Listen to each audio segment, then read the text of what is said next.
से आप सभी का अभिवादन। And we know that we are praying every day for the Israel-Hamas war to stop. और हम लोग हर दिन लगभग हम लोग प्रार्थना करते हैं कि इजराइल और हमास का जो युद्ध है वो थम जाए, उसके लिए हम प्रार्थना करते हैं। So today we read from the book of Psalms, Psalm 83. आज हमने जो वचन से को पढ़ा था, भजन संहिता 83 से हमने पढ़ा था। You go home and read that psalm again. और आप घर जाकर वापस उस भजन को जरूर पढ़ें।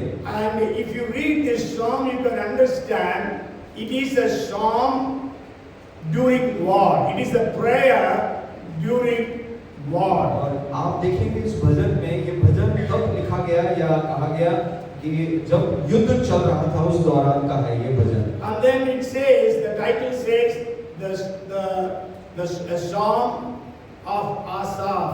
और उसका शीर्षक इस प्रकार से दिया है, आसाफ का भजन करके दिया है। Okay, Asaph was one of the Levite worship leaders under David and also Solomon. और आसाफ जो है वो एक लेवी जो आराधक है, आराधना की अगुवाई करने वाला एक अगुवा है, वो राजा दाऊद के समय और सुलेमान के समय था।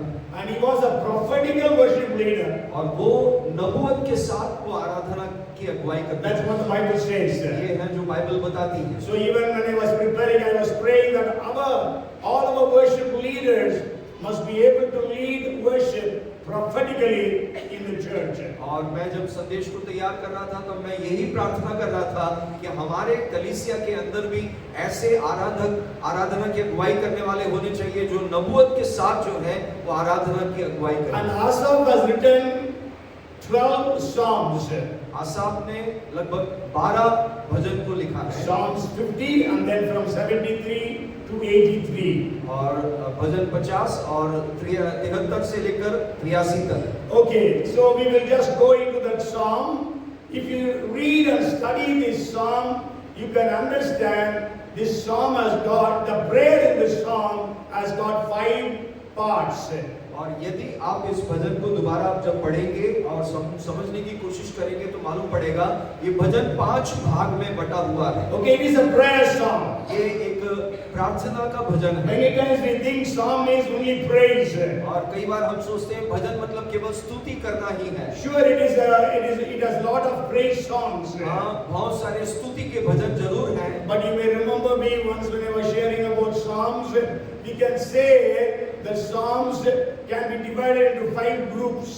लेकिन हम जब भजन के बारे में मैंने कई बार संदेश दिया उस वक्त भी ये बात को बताया था, भजन संहिता को जो है हम 5 अलग-अलग विभाग में बांट सकते हैं। And so I actually didn't think about it, but anyhow I think I can tell you because it is starting with yes, so I will be able to tell you the 5 kinds of psalms. और अंग्रेजी में S जो अक्षर है उससे शुरू होता है, इसलिए मैं उसको बता सकता हूँ, याद कर रहा हूँ। So one is suffering psalms.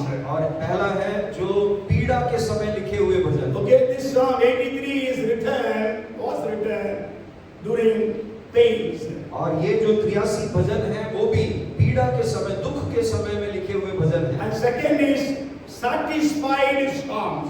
और दूसरा जो विभाजन है वो है जब तृप्त हुए ऐसे अवस्था में लिखे हुए भजन। Means they were blessed, they got victories, then they wrote psalms. मतलब जब वो लोग आशीषित हो गए, उन्होंने जय को प्राप्त किया, तृप्त हो गए, जो प्रार्थना का उत्तर मिला, उसके बाद वो लिखे हुए And the bhajan. third is shepherds psalms. और तीसरा जो है वो है चरवाहे का जो भजन। And then there is a savior's psalm. और चौथा है वो जो उद्धारकर्ता का जो भजन।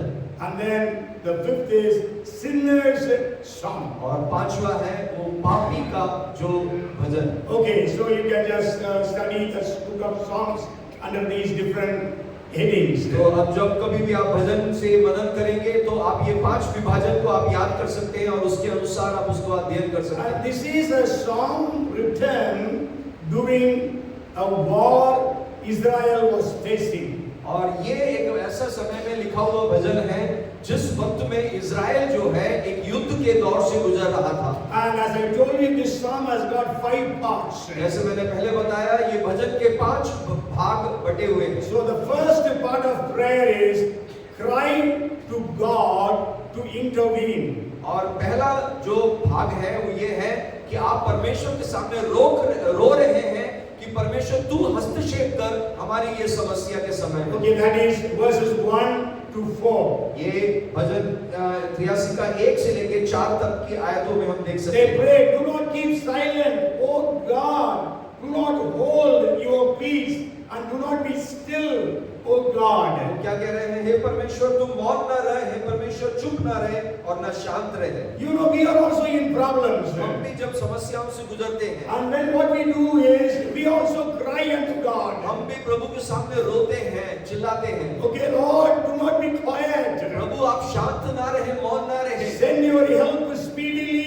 प्रभु अपनी मदद को तू जल्दी से Do भेज दे। something in my life, in my family. मेरे जीवन में, मेरे परिवार में तू कुछ ना कुछ कर जल्दी Okay, Prabhu. so the people of Israel were also crying unto God that He would intervene. तो इज़राइल के लोग भी इसी प्रकार से पुकार रहे थे, रो रहे थे, प्रभु तू जल्दी से हस्तक्षेप कर। So when you are in problem, the first thing you need to do is to pray to God, call unto God. और जब आप कभी समस्या से गुजरते हैं तो पहला काम आपको और हमको क्या करना है कि हमें प्रभु को पुकारना है, रोना है प्रभु के सामने। In the day of trouble, you call unto me, I will deliver you, and you will glorify my name, is the promise of God. प्रभु का ये वायदा है कि जब तू समस्या में, परेशानी में रहता है तो मुझे पुकार, मैं अपनी महिमा को प्रकट करके तुझे आशीष करूंगा।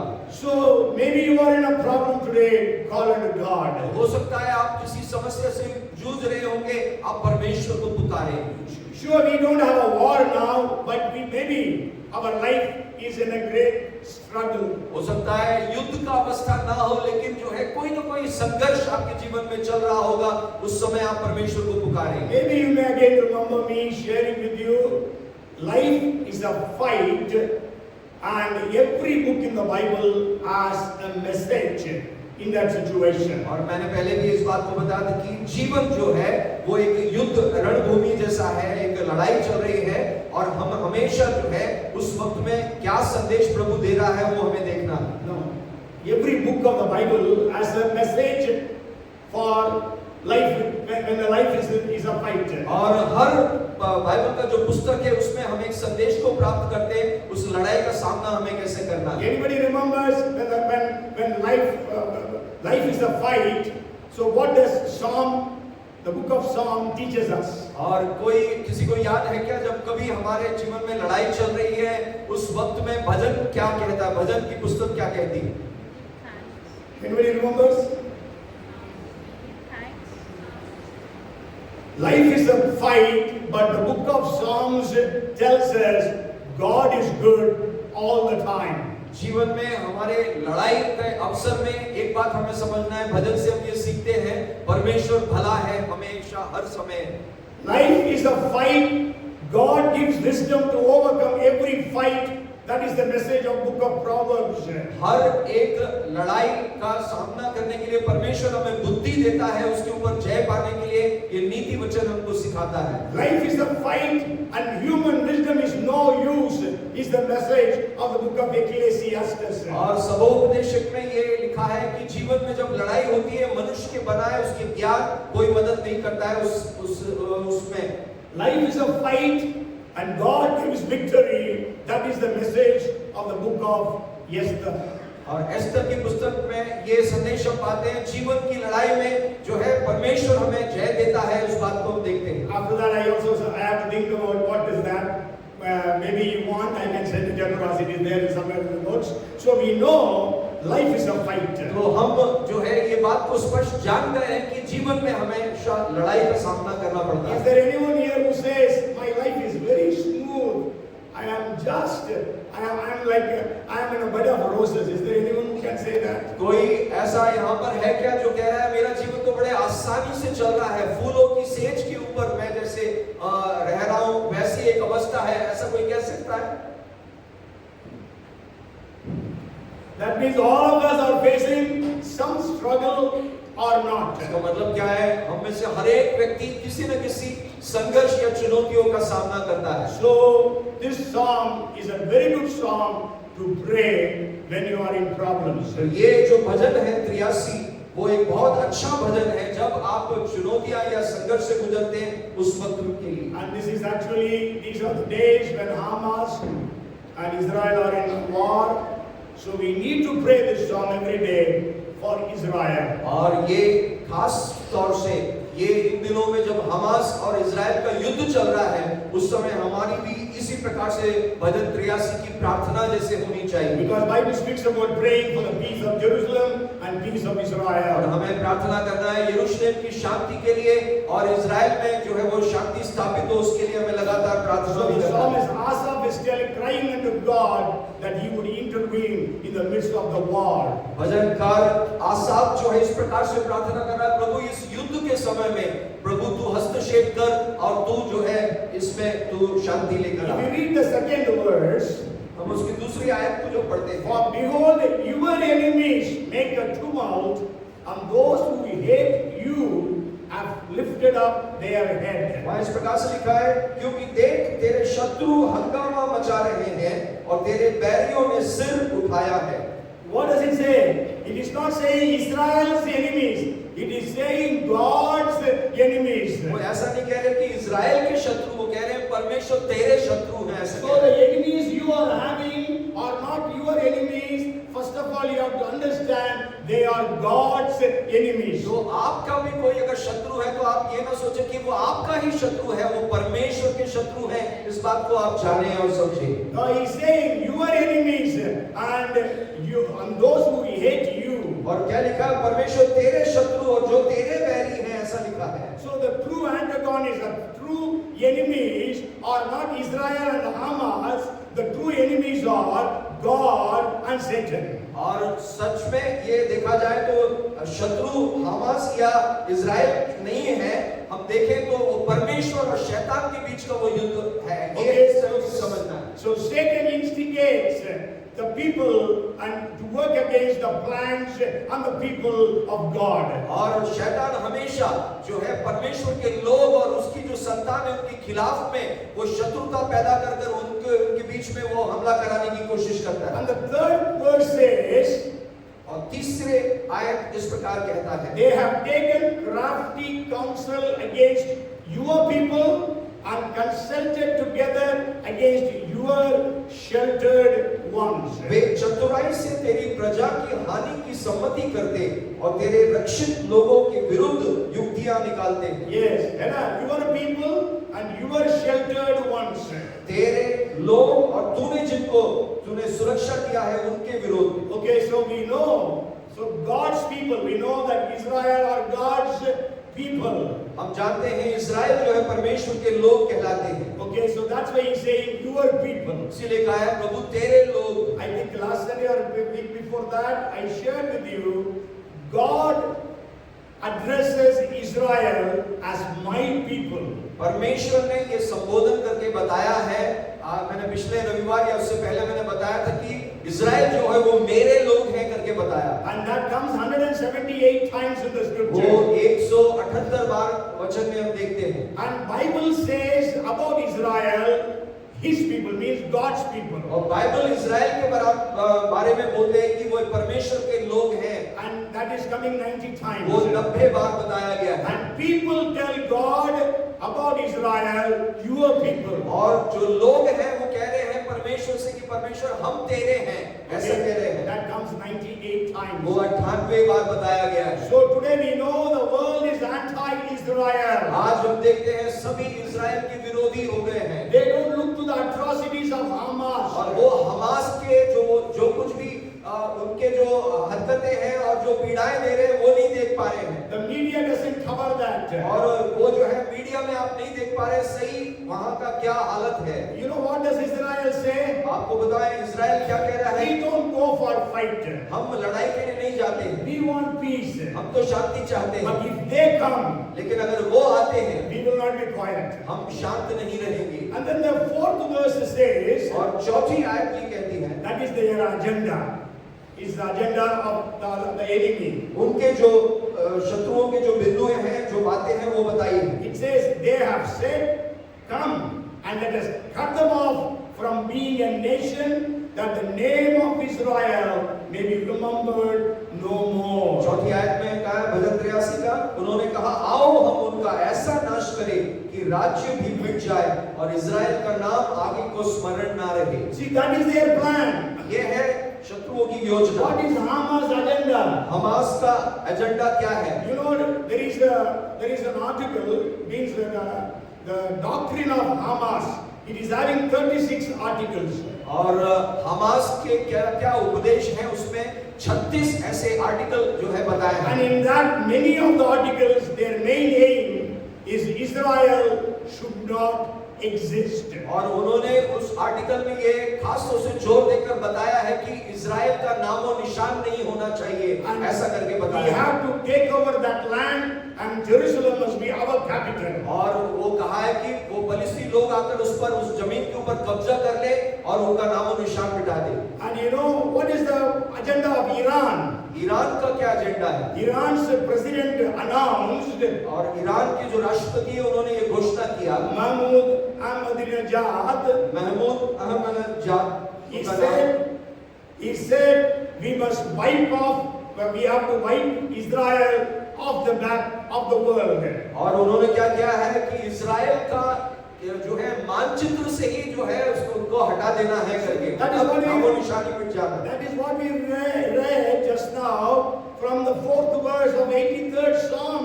और भजन 83 की 4थी आयत में ये लिखा हुआ है, वही बात हम देख रहे हैं जो लोग कहते We थे। can say it is a prophetical psalm. इसीलिए हम ये भी कह सकते हैं ये नबूवत से भरा हुआ एक भजन है। Sure, this psalm was written during the time of a war between Israel and some of his enemies. और जो है इज़राइल और उसके शत्रुओं के बीच में जब युद्ध चल रहा था तब लिखा हुआ भजन है एक नबूवत के तौर पर। What is Satan's agenda? शैतान का एजेंडा क्या है? What is Satan's agenda? Jesus told them. यीशु ने कहा शैतान का क्या agenda? Yes. The thief comes but only to steal and to kill and to destroy. चोर चोरी करने, नाश करने और घात करने के लिए आता है। So why does Satan come? शैतान क्यों आता है? He comes to steal from your life. वो आपके जीवन से आशीषों को चुराने के लिए आता है। When a thief comes to your house, will he steal from the dustbin? क्या एक चोर जब आपके घर में आकर चोरी करता है तो कूड़ेदान से वो क्या कुछ लेके जाएगा? He takes the costly, precious things, cash and other jewels and whatever it is, costly things. और चोर हमेशा आकर क्या करता है? बहुमूल्य वस्तुओं को, चाहे वो रुपया हो, चाहे वो जेवरात हो या कोई बहुमूल्य वस्तु हो, उसको वो लेकर जाने की So when Satan comes, he steals your health. तो शैतान भी जब आता है, हमला करता है, तो वो हो सकता है आपके स्वास्थ्य को वो चुरा कर ले He जाए, steals your wealth. आपके धन संपत्ति को वो चुरा कर He ले जाए, steals your peace. वो आपकी शांति को वो हनन कर सकता है, He brings the sufferings in your family. वो आपके परिवार में पीड़ाओं को ला सकता है। That's what happened in Job's life. और वही हुआ था अय्यूब के जीवन में। Not only that, if you read 5 Peter 5:8, और जब आप 1 Peter 5:8, पहला पत्रस 5 का 8 में पढ़ेंगे तो it says, "Be sober, be vigilant, because your adversary Satan prowls around like a roaring lion, seeking whom to devour." और वो वहाँ इस प्रकार से लिखा, सचेत रहो और जागते रहो, क्योंकि शैतान जो गरजने वाले सिंह के समान इस बात को देखता है कि किसको वो चीर फाड़ खाए। Okay, so we have to understand we are in a war, we are in a fight, we are in a struggle, and we have to call upon God. हमें इस बात को भली भांति समझना है कि हम जो है एक लड़ाई में हैं, हम एक युद्ध में हैं, और हमेशा जो है उस समय में हमें क्या करना है? हमें परमेश्वर को पुकारना है। Even Paul says, "For we wrestle not against flesh and blood, but against principalities, powers, rulers of darkness of this age, and wicked forces in heavenly places." और प्रेरित पौलुस ने भी इसी बात को बताया कि हमारा युद्ध मांस और लहू से नहीं है, लेकिन इस संसार के हाकिमों से, अधिकारियों से और जो है अंधकार की सेनाओं से है। इसीलिए हमें उस बात के लिए तैयार रहना है। Then he says, means the first verse, "Do not keep silent, O God, do not hold your peace, and do not be still."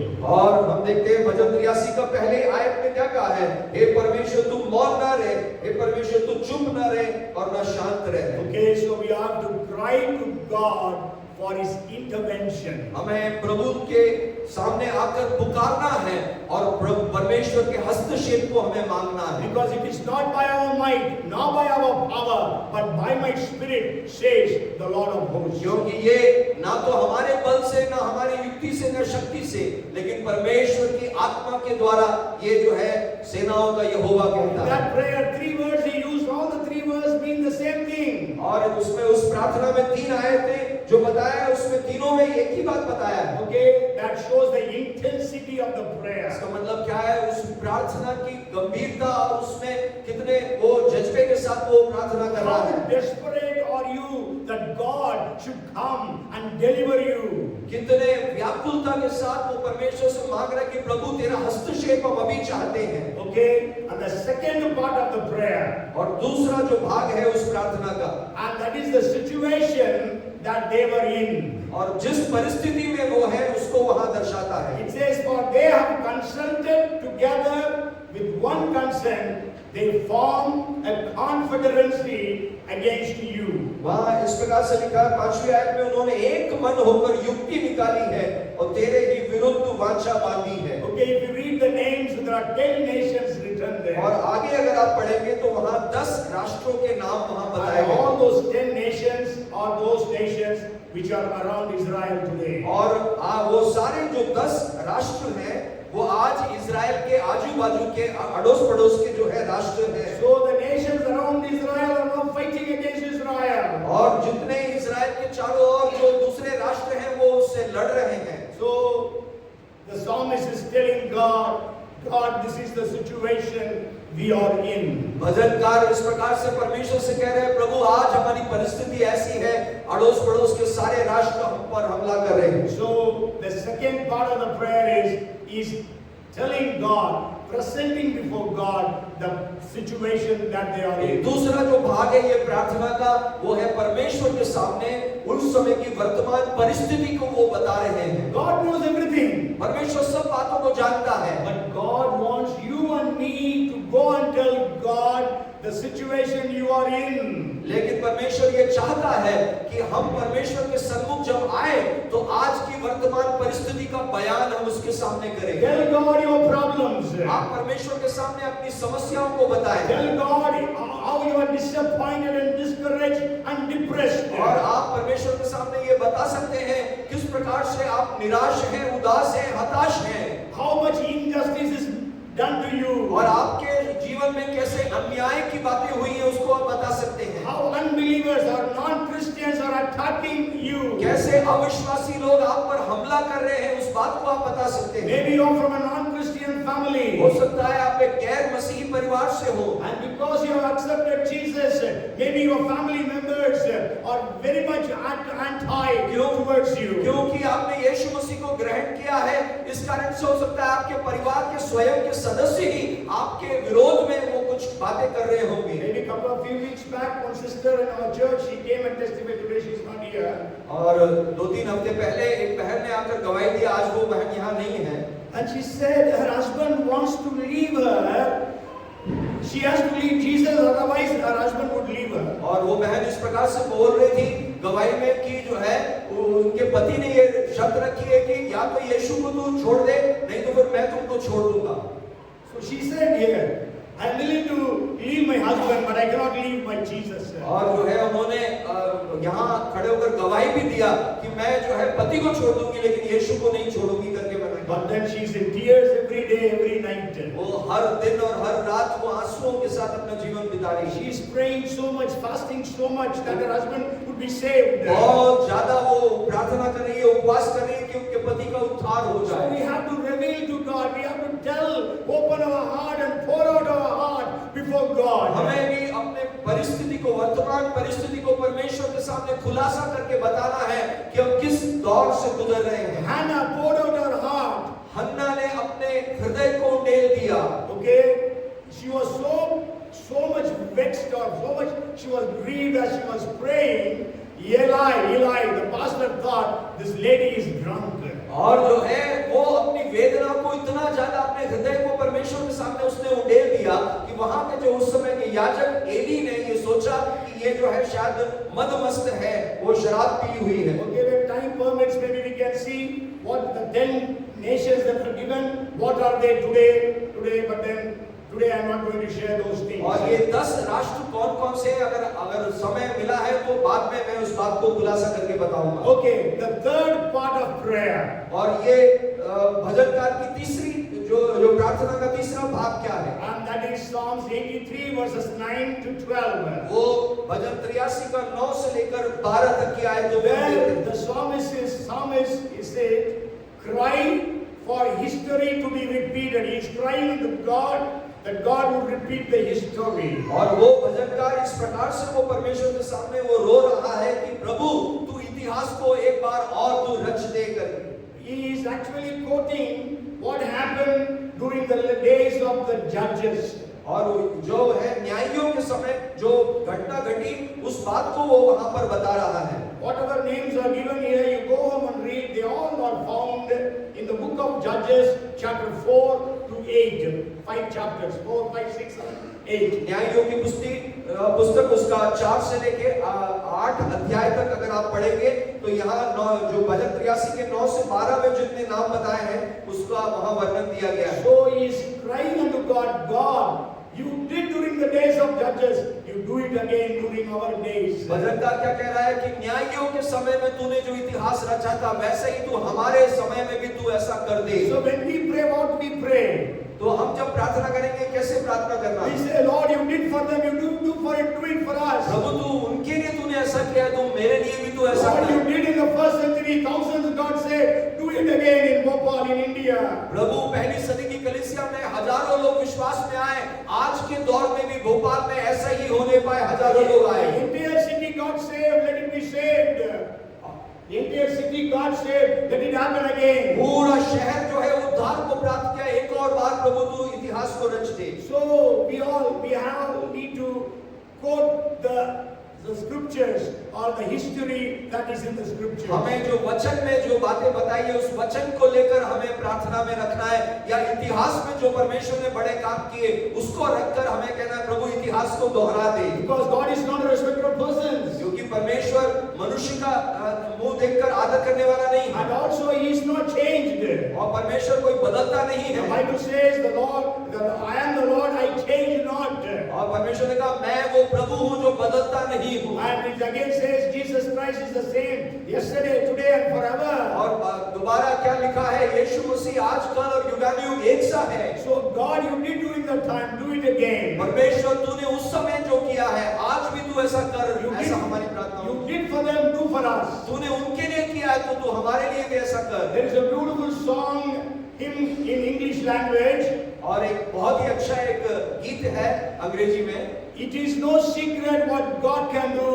What He has done for others, He will do for you. और ये कोई गुप्त बात नहीं है कि जो परमेश्वर ने दूसरों के लिए किया वो हमारे लिए भी करेगा. Okay, so Judges 4th chapter to the 8th chapter, you go home and read. तो न्यायियों की पुस्तक 4 अध्याय से लेके 8 अध्याय तक घर जाकर आप जरूर पढ़ें. I was thinking, why did Asa quote the wars that happened during the time of Judges? और मैं ये सोच रहा था कि आसाफ ने न्यायियों के समय में जो युद्ध हुआ उस बात को क्यों यहाँ पर उसने बताया है इस भजन में. Why he did not quote Lord, like David killed Goliath and all these people be killed? Why he didn't pray that way? और वो ऐसा भी प्रार्थना कर सकता था कि दाऊद ने गोलियत को जैसे मारा है तू सब लोगों को मार दे, ऐसा करके भी कह सकता था. Because he was appointed by Asa, was appointed by David. क्योंकि आसाफ को नियुक्त किसने किया था? दाऊद ने नियुक्त किया था. And you know, 16 wars or battles,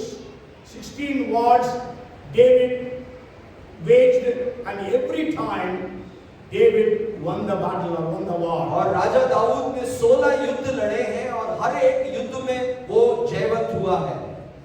He did not lose even one war, one battle. एक भी युद्ध में वो हारा नहीं है. I was thinking why he didn't quote David when he was close to और मैं ये David. सोच रहा था आसाफ राजा दाऊद के इतने करीबी होकर राजा दाऊद के बारे में या उसके युद्ध के बारे में भी वो बोल सकता था प्रार्थना Then में. I got this answer. लेकिन मैंने बाद में उत्तर को पाया. And that is, you know, during the days of Judges, the people of Israel were on and off with God. और न्यायियों के समय में जो है इजराइल के लोग कैसे थे, वो परमेश्वर के साथ जुड़ते थे या परमेश्वर से दूर हो जाते थे, ऐसे आना जाना, ऐसा एक रिश्ता था It उनका। was a cycle. They used to come back to God and call upon God. God would send a judge or a savior, and they would be delivered, and they will be relieved of all oppression. But again, they will then go back to idolatry. Again, they will have problems. So this is what happened during the days. एक चक्र के समान उनका जीवन था Israeli लोगों का। जब वो लोग जो अपनी मनमर्जी के जीते थे और वो जो है मूर्ति पूजा के पीछे जाते थे, तो उनके ऊपर दबाव और शत्रुओं का हमला होता था और उनके ऊपर जो है उनकी प्रभुता होती थी। उस वक्त में ये परमेश्वर को दुहाई देते थे, परमेश्वर उनको छुड़ाने के लिए एक न्यायी को भेजता था और वो लोग छुटकारा पाते थे, फिर से आराम के साथ परमेश्वर के साथ संबंध रहता था। लेकिन थोड़े समय के बाद वापस वो मूर्ति पूजा में जाकर वही चक्र में ऐसा चल रहा था न्यायियों के दौर में। And we know after David, all the Judah or Israelite kings, they were on and off with God. और राजा दाऊद के बाद का जो इतिहास ये बात को बताता है, यहूदा और इजरायली जितने भी राजा हुए हैं, वो परमेश्वर से कभी जुड़ते थे या कभी छोड़ देते थे, उससे दूर हो जाते थे, ऐसा ही उनका चलन था। That's why Asaph is quoting the story in the Judges. इसीलिए आसाफ उस परिस्थिति को देखकर न्यायियों के उस समय में जो घटना घटी उसको वो यहाँ पर कोट करता है। Even today we have to pray this prayer unto God. आज भी हमें यही प्रार्थना करना चाहिए परमेश्वर के For सामने, Israel. इजराइल के लिए। You know, in Israel, only 10% of the Jews believe in God.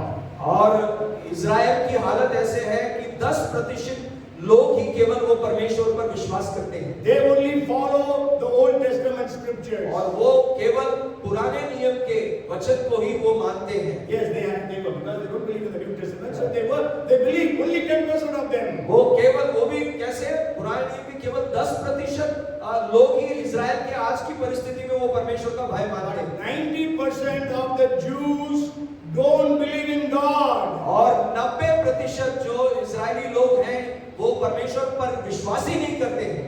Many of them are atheists, बहुत सारे लोग नास्तिक हैं, and many of them are also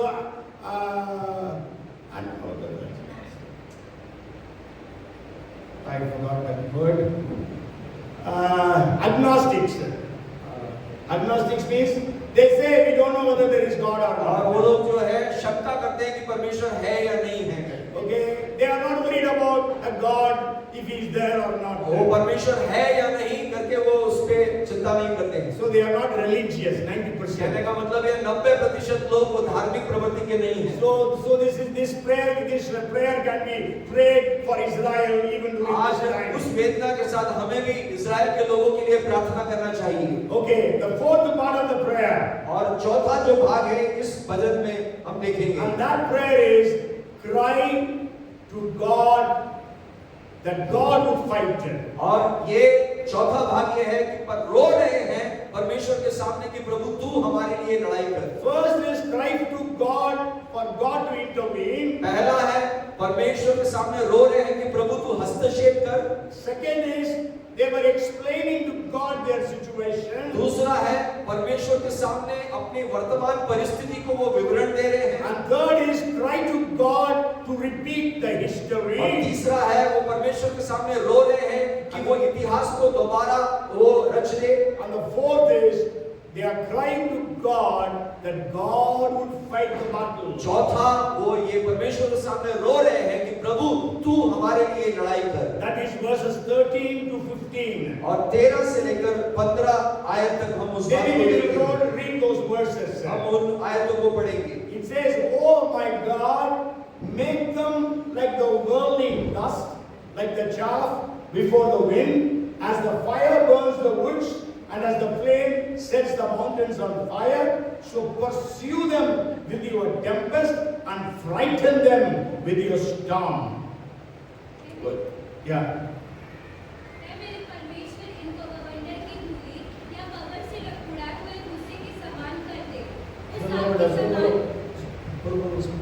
उस आग के समान जो वन को भस्म करती है और उस लौ के समान जो पहाड़ों को जला देती है। तू उन्हें अपनी आंधी से भगा दे और अपने गवर्नर से घबरा दे। Okay, so they are crying to God, are praying to God that God would fight for them. और वो परमेश्वर के सामने दुहाई दे रहे हैं, रो रहे हैं कि प्रभु तू इस लड़ाई को लड़। Because they realize that their weapons, their strategies cannot win the war. क्योंकि वो इस बात को एहसास उन्हें हो गया है कि उनके हथियार, उनकी रणनीति उनको जो है इस युद्ध में जय नहीं दिला सकती है। Maybe we will read couple of verses from the Old Testament. हम कुछ आयतों को हम पुराने नियम से हम पढ़ेंगे। How the Lord fought for Israel. इस्राएल के लिए कैसे परमेश्वर ने लड़ाई लड़ा। Anybody wants to just guess? कोई गेस करना चाहता है? What did God use to fight?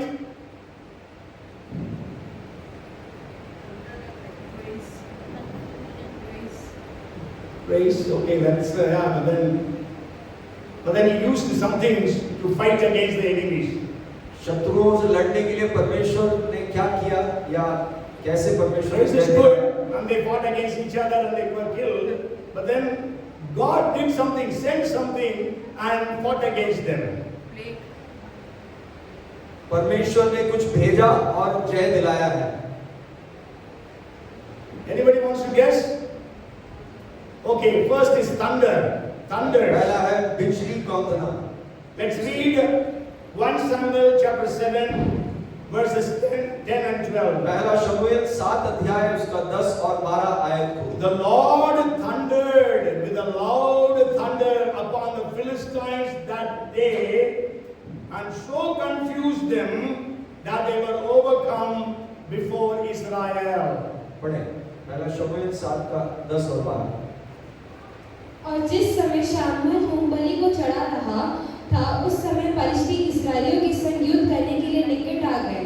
तब उसी दिन यहोवा ने पलिश्तियों के ऊपर बादल को बड़े कड़क के साथ गरजा कर उन्हें घबरा दिया और वे इस्राएलियों से हार गए। So thunders, God sent thunders. बादल गरजा कर So बिजली चमका। what do they pray here? Pursue them with your tempest.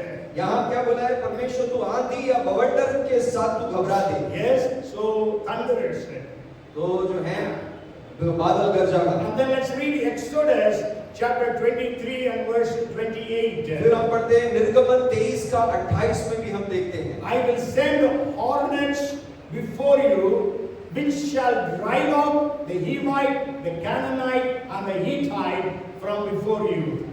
और मैं तुझसे पहले बरों को भेजूंगा जो हिब्बी, कनानी और हित्ती लोगों को तेरे सामने से भगा के दूर कर देंगी। Yes, and also let's read Joshua 24:12. और यहोशू की पुस्तक उसका 24 का 12 भी हम पढ़ेंगे। I send the hornet before you, which drove them out from before you, also the 2 kings of the Amorites, but not with your sword or with your bow. और मैंने तुम्हारे आगे बरों को भेजा और उन्होंने एमोरियों के दोनों राजाओं को तुम्हारे सामने से भगा दिया। देखो ये तुम्हारी तलवार या धनुष का काम नहीं हुआ। Okay, so God sent hornets, God sent thunders to frighten the enemies. परमेश्वर बर्रों को भेजता है, परमेश्वर बिजली गरजा कर या जो है बवंडर के द्वारा वो व्यवहार करता है। Because the Bible says battle is the Lord's. जो कि बाइबल बताती है कि युद्ध परमेश्वर का है। Battle is not yours. और युद्ध हमारा नहीं है। The struggles that you are having, the sickness you are having, they are not yours, but it is God's. जो संघर्ष चल रहा है आपके मेरे जीवन में, जो कोई भी चुनौतियां हैं वो हमारा नहीं है। Yeah, maybe if you can watch a documentary called Against All Odds. It is a documentary about Israel. Against All Odds. और इज़राइल का जो है एक डॉक्यूमेंट्री फिल्म बनी है अगेंस्ट ऑल ऑड्स, आप देख सकते हैं उसको। Okay, that shows how God performed the miracles for Israel, even not those days, by not biblical times. Now, of recently, or since 1948, how God gave them victory. 1948 के बाद कैसे परमेश्वर ने जो है उनके जीवन में छुटकारा दिया, चमत्कार करके कैसे उनको बचाया, वो उस डॉक्यूमेंट्री में आप पढ़ सकते हैं। 5 wars, the enemies came and fought with Israel. और 5 युद्ध जो है वो कैसे वो जीते उसको देखेंगे। Yeah, every war Israel won. और हर एक युद्ध में इज़राइल They जय did हुआ। not have the enough weapons. Now they had. Those days they did not have those उस weapons. दिनों उनके पास अच्छे हथियार भी नहीं थे, आज तो है उनके पास। Okay, but then you can watch that. It will give you great faith upon God. और आप वो डॉक्यूमेंट्री देखेंगे तो आपके अंदर का विश्वास बहुत ज्यादा बढ़ेगा। Even Hamas has, this is the, I think, third or the fourth war by Hamas against Israel. और ये हमास की तरफ से तीसरा या चौथा युद्ध है वो इजराइल के खिलाफ में। Okay, maybe I will just tell you. Yeah, it's the third war.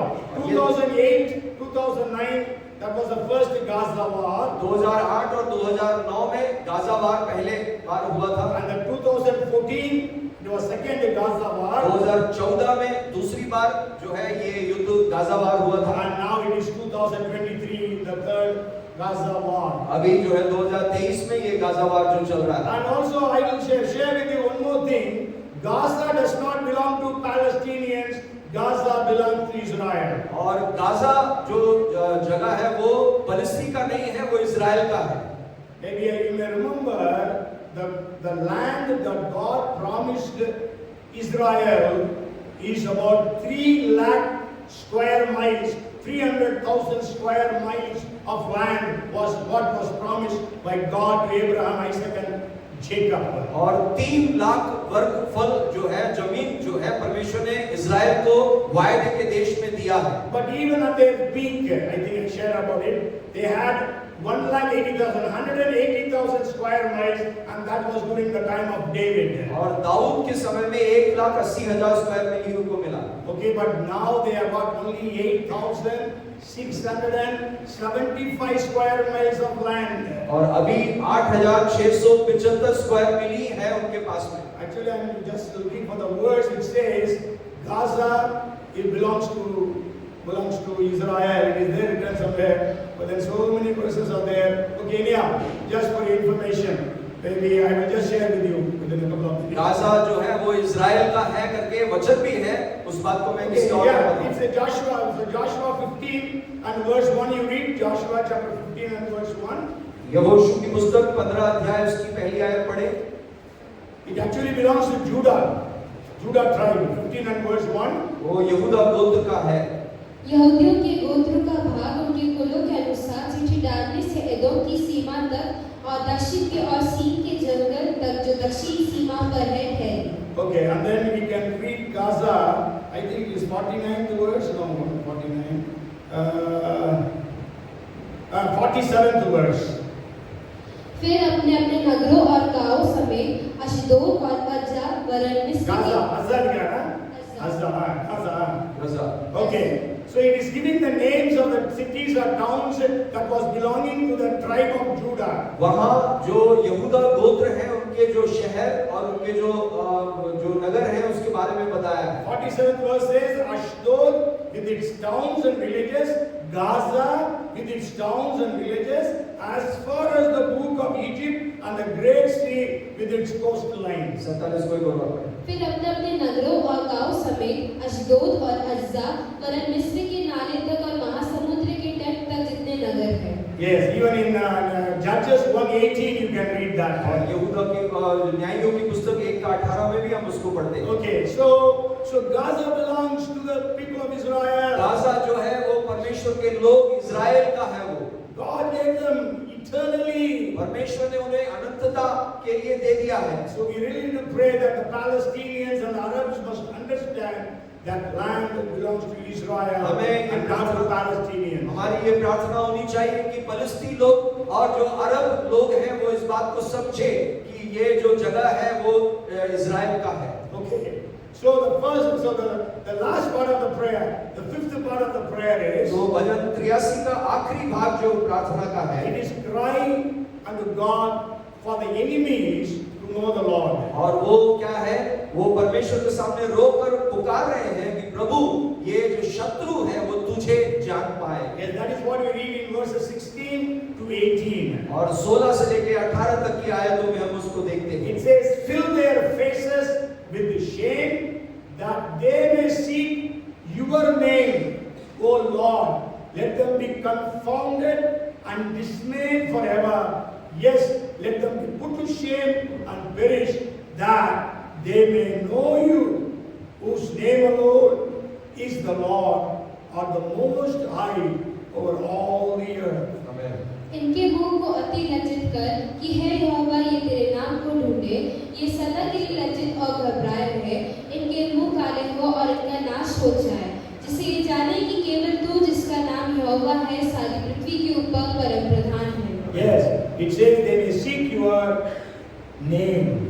क्या लिखा है? वो तेरे नाम को ढूंढने वाले हो सके। And then it says that they may know that you, whose name alone is the Lord, are the most high over all the और earth. उसके बाद आखिरी आयत में क्या कहते हैं? वो केवल प्रभु तू जिसका नाम यहोवा है सारी पृथ्वी के ऊपर परम प्रधान है। So today we need to pray for the enemies of Israel. आज हमें इज़राइल के शत्रुओं के लिए प्रार्थना करना है। Hamas, Hezbollah, Houthis and also Iran. Hamas, Hezbollah और हुतीस जो है उनके लिए प्रार्थना करना है। Let's pray that they will know God. और हमारी ये प्रार्थना होनी चाहिए वो परमेश्वर को जाने। Let them know the God of the Israel is the only true living God. वो ये जानने पाए कि इज़राइल का परमेश्वर ये सच्चा परमेश्वर है। Let them know and understand that. वो इस बात को जाने और उस बात को समझे। Let their mental understanding be open. उनके जो है बुद्धि खुलने पाए। And even today maybe you are going through different problems. हो सकता है आज आप अलग-अलग समस्याओं से जूझ रहे हो। You cry unto God. आप प्रभु के सामने पुकारे। I told you we face problems because of others' mistakes also. और मैंने जैसे पहले भी एक बार बताया था कि आपकी समस्या शायद दूसरों की गलती की वजह से भी हो सकता So है। you pray, Lord, let them know the Lord. तो आपकी प्रार्थना ये होनी चाहिए, प्रभु वो लोग आपको जानने पाए। If you read Second Chronicles chapter 17 and verse 10. दूसरा इतिहास 17 अध्याय उसकी 10वीं आयत को अगर आप देखें। Second Chronicles. यहूदा के आसपास के देशों के राज्य में यहोवा का ऐसा डर समा गया कि उन्होंने यहोशापात से युद्ध ना किया। Yes. See, it says, even the next verse also, अगली 11 आयत also, 11. क्योंकि फलिश्ती यहोशापात के पास भेंट और कर समझकर चांदी लाए और अरब के लोगों भी 7,700 मेढ़े और 7,700 बकरे ले आए। Yes, and the fear of the Lord fell on all the kingdoms of the lands that were around Judah. और यहूदा के चारों और जितने भी राष्ट्र थे सबके ऊपर परमेश्वर का भय छा गया। So that they did not make war against Jehoshaphat. ताकि वो यहोशापात के खिलाफ में वो युद्ध ना करे। So the nations around Israel, that the fear of God gripped them. और जो है इज़राइल के चारों ओर के जितने राष्ट्र हैं उनके ऊपर परमेश्वर का भय छा जाए। So that they will not come again and fight against ताकि वो दोबारा Israel. इज़राइल के खिलाफ में वो युद्ध ना करे। And also, if you read Esther chapter 8 and verse 17, अगर आप एस्तर की पुस्तक 8 अध्याय उसकी 17 आयत को भी पढ़ें। and in every province and city, wherever the king's command and decree came, the Jews had joy and gladness, a feast and a holiday. Then many of the people of the land became Jews because fear of the Jews fell upon them. आमीन। और जिस प्रांत और जिस नगर में जहाँ कहीं राजा की आज्ञा और नियम पहुँचे वहाँ यहूदियों को आनंद और हर्ष हुआ और उन्होंने भोज करके उस दिन को खुशी का दिन माना और उस देश के लोगों में से बहुत लोग यहूदी बन गए क्योंकि उनके मन में यहूदियों का डर समा गया। Yes, so many people became Jews. बहुत सारे लोग यहूदी बन गए हैं। And you know it was, they were not in Judah that time. और उस समय वो यहूदा में नहीं थे। They were prisoners of war in Persian Empire. और वो फारस के जो है वो कारागृह में थे। And we know that Haman wanted to eliminate the Jews. हम जानते हैं हामान जो है वो पूरे यहूदी लोगों का जो सत्यानाश करना But चाहता था। because of the prayer and fasting of the people of Israel or Jews, God gave them a powerful, mighty, significant victory. और जो इजराइल लोगों के जो है उपवास और प्रार्थना ये यहूदियों लोग एक साथ जो उपवास प्रार्थना किए उससे परमेश्वर ने एक महत्वपूर्ण विजय उनको दिया है। So during these days of war, तो इन दिनों में युद्ध के समय में Israel Hamas war, Israel Hamas का युद्ध चल रहा है, Ukraine Russia war, Ukraine Russia का जो युद्ध चल रहा है Manipur unrest. और मणिपुर में जो अशांत अवस्था है। Okay, we need to pray this psalm unto God. हमें ये भजन को लेकर भजन के साथ मिलकर प्रार्थना करना है। We know the situation that is we are in, that people are in. हम जानते हैं आज की वर्तमान परिस्थिति क्या है जिसमें लोग जूझ रहे हैं। Ukraine, out of 3 crores, their population is 3 crores. 1 crores have gone out of Ukraine as refugees. और जो है यूक्रेन में 3 करोड़ की आबादी है, उसमें से 1 करोड़ लोग इधर उधर तितर-बितर हो गए, शरणार्थी बन गए हैं। And another 1 crore have left their villages and towns. They are in displaced different parts of Ukraine itself. दूसरे 1 करोड़ लोग जो है अपने घरों को, अपने गांव को छोड़कर वहीं पर वो कहीं ना कहीं वो जो है शेल्टर होम्स में हो गए हैं। Okay, another 1 crore are living here and there in their own homes to protect their homes, and many of them are in the war, soldiers. So those things are happening. So we can call unto God for that. बाकी 1 करोड़ जो आबादी बची हुई है वो अपने घरों में या युद्ध लड़ रहे सैनिक लोग हैं, तो हमें ऐसी विकट परिस्थिति में उन लोगों के लिए भी प्रार्थना The करना है। cookies, they are not able to come back to Imphal. तो जो कुकी लोग हैं मणिपुर में वो इम्फाल में नहीं आ सकते हैं, So they lost their families. उन्होंने अपने परिवारों को खो दिया है So many women lost their virginity, and also they have been raped and abused. और बहुत सारी जो महिलाएं हैं, स्त्रियां हैं, जवान लड़कियां हैं, उनको रेप किया गया है। So we need to cry unto God. ऐसे अवस्था में जो है हमें परमेश्वर के सामने रोना है। If the blood of Abel called upon God, यदि हाबल का जो रक्त है वो परमेश्वर को पुकार रहा है, तो God at once came and confronted Cain. और परमेश्वर तुरंत आकर कायन का उसने सामना किया। Where is your brother Abel? और कहाँ है तुम्हारा भाई हाबिल? He says, am I my brother's keeper? उसने कहा क्या मैं अपने भाई का रखवाला हूँ? God said, his blood is calling unto me. परमेश्वर कहता है उसका रक्त मुझे पुकार रहा है। On hundreds and hundreds of people's blood is calling upon God. आज सैकड़ों सैकड़ों लोगों का जो रक्त है वो परमेश्वर को पुकार रहा है। And I also don't think I'm anti-Palestinian. I'm not anti-Palestinian. I pray every day that God must miraculously heal every injured in Palestine or in आप Gaza. ये ना सोचें कि मैं फलिस्ती लोगों के विरोध में मैं बोल रहा हूँ। मैं चाहता हूँ कि फलिस्ती लोगों के जीवन में भी एक चंगाई आए और वो भी जो है स्वस्थ रहे। And we know the Hamas has been using them as human shield. और हम जैसे जानते हैं कि हमास जो है वो फलिस्ती लोगों को जो है मानव रीति से उनको जो है वो इस्तेमाल कर रहा है अपने एक जो है शरण के लिए। So pray every day for these 3 areas where peace has to be established. जो 3 जगह मैंने बताया है, जैसे इजराइल हमास का और जो है यूक्रेन का और रशिया का और जो मणिपुर का, इन तीनों जगहों के लिए हमें रोज प्रार्थना में रखना है। And also maybe you are in a problem, you are in a fight, you are in a struggle, and you are completely devastated.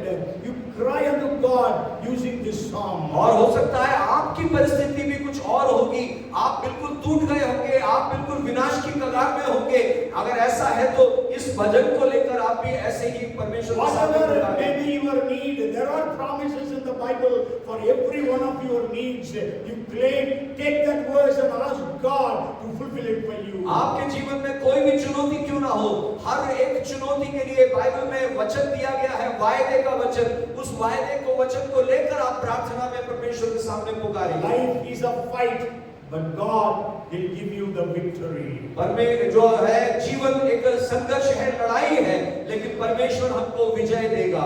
Asaph wrote a suffering song, और आसाफ में एक पीड़ा से लिखा हुआ एक भजन है, and it is a prayer. No praise, no worship, no declaration of God's power. It's only prayer, tears, cries. ये केवल आंसुओं से भरा हुआ प्रार्थना, इसमें स्तुति नहीं है, परमेश्वर की बड़ाई या आराधना नहीं है, केवल जो है प्रार्थना ही प्रार्थना आंसुओं के साथ। So whatever you are going to do, आप जो कुछ भी कर रहे हैं या परिस्थिति में हैं, before that you pray unto God. आप परमेश्वर के सामने प्रार्थना करें अपनी परिस्थिति। Maybe you are going to write an exam. हो सकता है आप परीक्षा लिखने के लिए जा You रहे are हो, going for admission.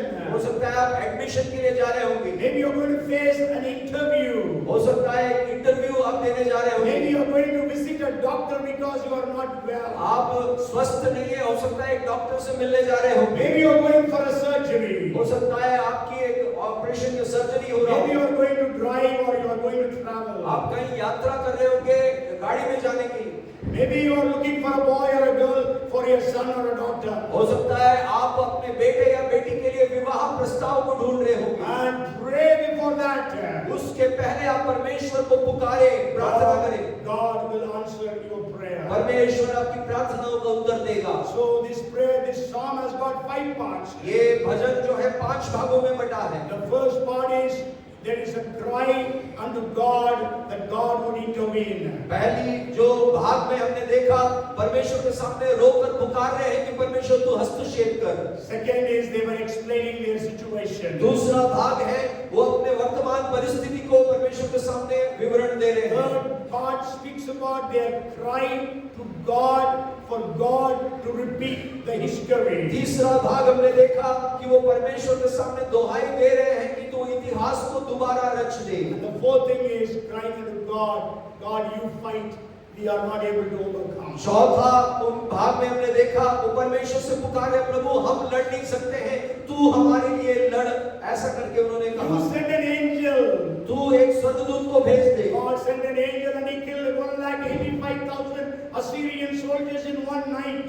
और जो है 1,85,000 लोगों को, असीरियन सैनिकों को जो है मार गिराया स्वर्गदूत ने। Okay, so may God send angels for us. परमेश्वर स्वर्गदूतों को भेजे। And the last part is cry unto God that enemies will come to know the Lord. और पांचवा भाग हमारी ये होनी चाहिए कि शत्रु लोग भी परमेश्वर को जाने, परमेश्वर की सामर्थ को पहचाने। When Stephen was being stoned to death, जब स्तिफनुस को पथराव कर कर मार दिया था, Stephen prayed, जब स्तिफनुस ने ये प्रार्थना किया, Lord, do not lay this blood upon them. प्रभु इनके ऊपर तू लहू का जो है वो न्याय ना कर। Maybe God heard that prayer हो सकता है परमेश्वर ने वो प्रार्थना उनकी सुनी and God saved Saul, और शाऊल को किस प्रकार से परमेश्वर ने बचाया। man who was persecuting the churches. जो कलीसियाओं का सताव कर रहा था, He became a man who dedicated himself to be persecuted for Christ. वो ऐसा एक व्यक्ति बन गया परमेश्वर के लिए जो सताव से खुद गुजर कर कलीसिया के लिए इस्तेमाल हुआ। Even today in Bhopal, in Madhya Pradesh, in India, in many parts of Uttar Pradesh, Christians are being persecuted. आज भी चाहे भोपाल में हो, जो है मध्य प्रदेश में हो या भारत देश में हो, यूपी में हो, कहीं पर भी हो, मसीही लोगों का सताव हो रहा है। So let us pray that the enemies will come to know the Lord. हमारी ये प्रार्थना होनी चाहिए सताने वाले भी लोग जितने हैं वो भी परमेश्वर को जानने वाले हो सके। Let us daily pray Psalm 83 till the wars are ended. और जब तक ये युद्ध विराम नहीं होता है, थमता नहीं है, तब तक हमारी ये भजन 83 की प्रार्थना होते रहना चाहिए। Come, let us pray. आइए हम मिलकर प्रार्थना Let us करें, call unto God. परमेश्वर को पुकारें। Only God can do something in the Middle East.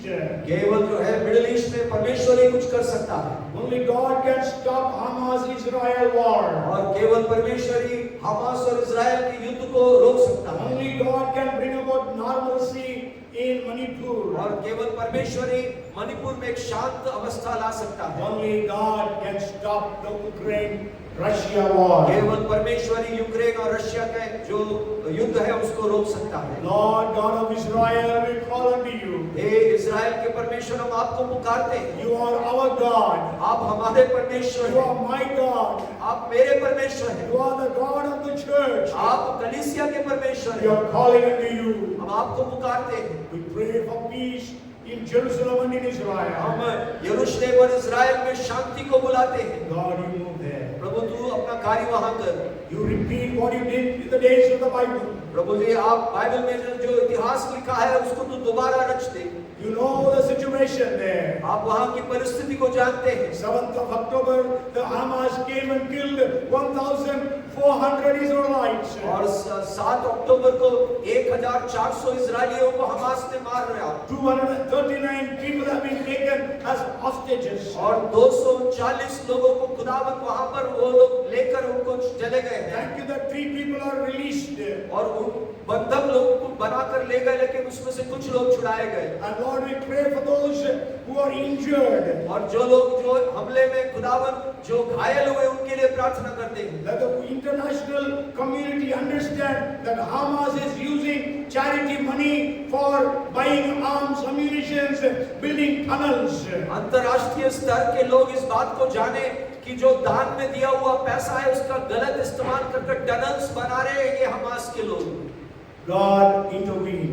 प्रभु तू हस्तक्षेप कर, You fight for तू Israel इस्राएल के लिए लड़ and you stop this war. और तू इस युद्ध को रोक दे। Lord, have mercy upon the people of Manipur. प्रभु मणिपुर के लोगों के ऊपर तेरी दया होने Let पाए। there be peace between Cookies and Métis. Kuki और मैथियों के बीच में प्रभु शांति स्थापित होने पाए। Have mercy upon them, Prabhu Lord. आप उनके ऊपर दया दिखाएं। And the churches that are broken down, और जो कलीसियाएं तोड़-फोड़ कर दी गई है, let all of them be rebuilt, we pray. वो सब कलीसियाएं जो है उनका निर्माण होने पाए। We pray for Ukraine-Russia war also to stop. Ukraine Russia के युद्ध भी थमने पाए प्रभु। Because your word says in Psalms 46 and verse 9 प्रभु जी भजन संहिता 46 का 9 तेरा वचन ये कहता है that you only stop the war. केवल तू ही युद्ध को रोक सकता है। You only break the weapons into pieces. तू ही हथियारों को प्रभु टुकड़ों टुकड़ों में कर देता है। We cry unto you this evening. हम आज शाम के समय तेरे सामने रोते हैं। Today, being your servants, we pray for all these dear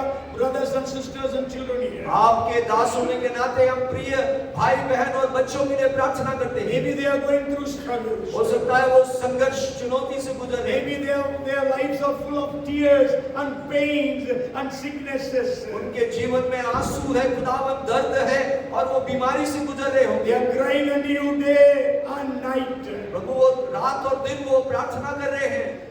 Oh, answer their prayers. प्रभु प्रार्थनाओं का तू उत्तर दे, Give them victories. उनको तू विजय दे, Give them answers to prayers. उनके प्रार्थनाओं का तू उत्तर दे प्रभु। We give you the glory and the honor. सारी आदर और महिमा हम आपको देते Let हैं। us hear great testimonies in the coming days. आने वाले दिनों में बड़ी बड़ी गवाहियों को हम सुनने पाए। We thank you and we praise you. हम आपको धन्यवाद देते हैं और आपकी स्तुति करते In हैं। Jesus' name we pray. यीशु के नाम से हम प्रार्थना मांगते हैं। Everyone said, सब लोग कहते हैं, Amen. Amen. Amen. May the grace of our Lord Jesus Christ, the love of our Heavenly Father, and the fellowship and the anointing and the gifts and the power of the Holy Spirit, our Comforter, be with us all, now and forevermore. Amen and amen.